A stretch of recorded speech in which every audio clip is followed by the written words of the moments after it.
আসসালামু আলাইকুম প্রিয় শিক্ষার্থী বন্ধুরা। আজকে আমাদের রোগী ঝর্ণা এসছে। আমার পুরনো রোগী, নিয়মিত রোগী, বিভিন্ন সমস্যার জন্য ওষুধ খায়।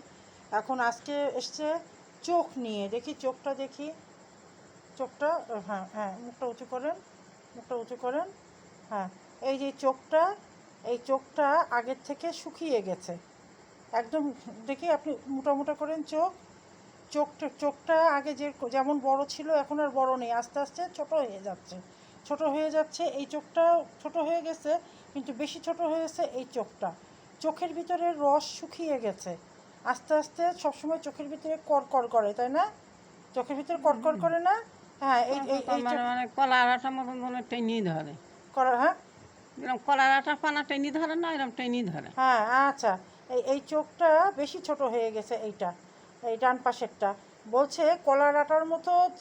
ওনার মুখের ভাষা যেটা উনি বোঝাচ্ছে যে কলার আঠা লাগলে যেমন এঁটে ধরে, ঠিক সেরকমভাবে ভেতরে এঁটে ধরে, খসখস করে। তার মানে রস নেই তো।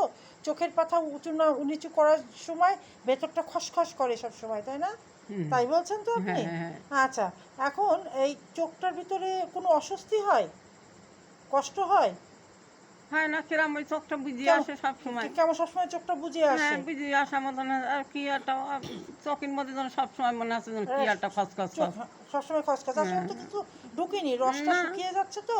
যেহেতু একটা পিচ্ছিল পদার্থ থাকে, চোখের একটা জেলি থাকে, রস থাকে, সেগুলোর জন্য চোখটা কম দেখি। হ্যাঁ, মানুষ আমি সে মুখ চিনতে পারি। আচ্ছা, তা যদি রসটা না থাকে তখন মুভমেন্টের সময় চোখের ভিতরে যে একটা তরল পদার্থ থাকলে বা একটা জেলি থাকলে বা পানি থাকলে চোখটা সহজে যেমনভাবে আমরা বন্ধ করতে পারি, খুলতে পারি, সেই জিনিসটা স্বাভাবিক থাকে না। ওইগুলো যদি না থাকে, রসটা যদি না থাকে, ওর জন্য সবসময় খসখস করা মনে হয়। সবসময় মনে হচ্ছে খসখস করছে। হ্যাঁ হ্যাঁ হ্যাঁ, যাই হোক, বালি কিন্তু একটা ন্যাট্টামিউরিয়া আছে, কিন্তু ইনার বালিটা কিন্তু ঠিক সেরকম পর্যায়ে যায় না। যেমন ন্যাট্টামিউরিয়া একটা লক্ষণ আছে, চোখের রস শুকিয়ে যায় না।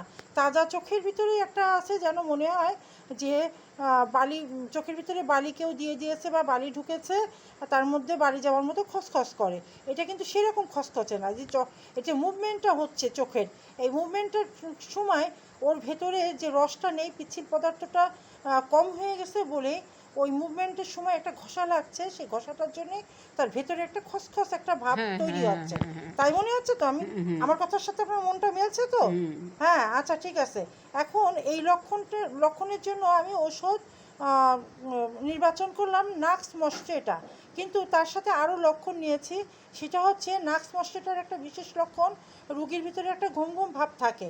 তো ইনি বলছি ইদানিং একটু সন্ধ্যের পর থেকে একটু বেশি ওনার একটু ঘুম ভাবটা লাগছে, যেটা অন্য সময় লাগতো না। আর তার সাথে এনার একটা বিশেষ সমস্যা আছে, সেটা হচ্ছে বাল্কি ইউট্রাস মানে জ্বরের নাড়িটা ফুলে একটু বড় হয়ে যায়, একটু মোটা হয়ে যায়, এই সমস্যাটাও আছে। যেহেতু নাক্স মস্টেটায় জ্বরের যে এখন যে বয়স, মেনোপজ তো হয়ে গেছে, মাসিক বন্ধ হয়ে গেছে না, মেলা দিন বন্ধ হয়ে গেছে। আচ্ছা, তো যাই হোক, এই সময়টা বাল্কি ইউট্রাসটা বেশি দেখা যায় এই শেষ বয়সটাতে। তা এই বাল্কি ইউট্রাসের উপরে বা জ্বরের নাড়ির উপরেও নাক্স মস্টেটা খুব ভালো কাজ করবে।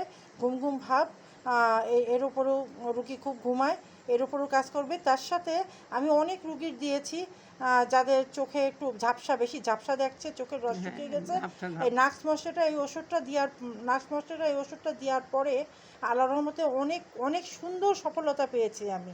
অনেকের উপরে আমি প্রয়োগ করেছি ওষুধটা। তো যাই হোক, আজকে আমি ঝর্ণার দিলাম এই ওষুধটা। আশা করি আস্তে আস্তে চোখের ভিতরে রস তৈরি হবে এবং ঘুম ভাবটাও কমে যাবে, এবং বাল্কি ইউট্রাসটা যে ফুলা শক্ত ভাব, সেটা আস্তে আস্তে আবার গুটিয়ে আসবে। মানে আস্তে আস্তে ধীরে ধীরে একটু সংকুচিত হয়ে যাবে, ছোট হয়ে আসবে ইনশাল্লাহ, আশা করি। কারণ এর আগে এর ভালো ফলাফল আমি অন্যদের উপরে পেয়েছি। আচ্ছা, ঠিক আছে, ইনশাল্লাহ ঠিক হয়ে যাবে, টেনশন করবেন না। হ্যাঁ, আল্লাহ ভরসা। আল্লাহ হাফেজ।